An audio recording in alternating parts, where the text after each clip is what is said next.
All right, still 110 milliliter, 150 watts. This is about 24 hours after the previous test. Started it this morning and I saw a huge shock, which is really cool, in the return line. Also an inversion of the gradient across the block. You see, it has been on for a while. It's 37. I'm gonna back off a little bit. 38-degree block temp. See that the liquid level has not moved, but you'll see it move. Maybe a millimeter or two above the line. 43 degrees.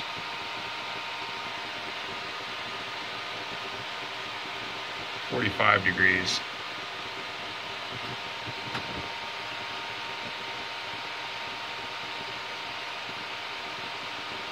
$47 degrees.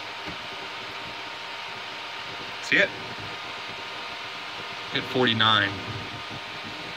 I shielded my eyes just in case. Do a bypass through. It's definitely pushing vapor and liquid back up the return line, but the block temps are dropping off.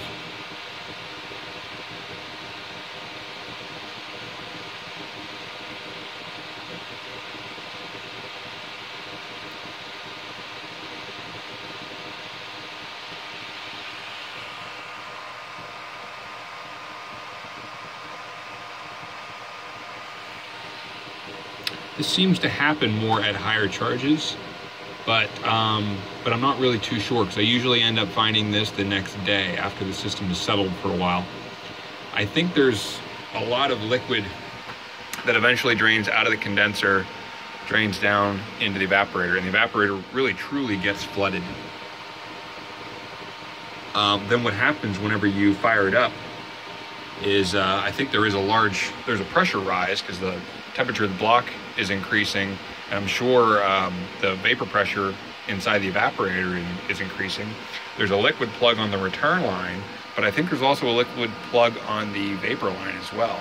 So I think it's actually closed up, and eventually vapor pressure is going to drop up above, and there's going to be a large enough pressure differential that eventually something's got to give, and it's the return line that gives first. Don't know exactly what's happening on the vapor side at this point. I mean, maybe it's blowing up on both sides, but we're definitely not getting unidirectional flow. Right now, ambient's about 28, block 1's 42.5, block 2 is 40.7. So almost a 2-degree temperature differential on the block.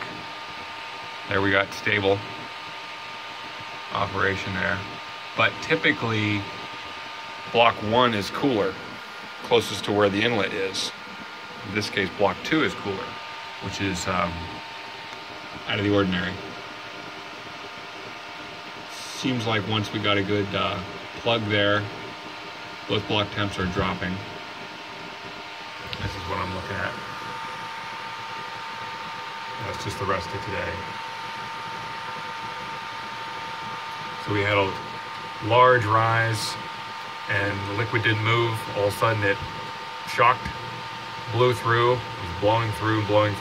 And about that point right there at that knee is where we got our stable liquid plug with the high head. Everything's still dropping, and I'm expecting things to invert. But anyway, things look like they're pretty stable on this end.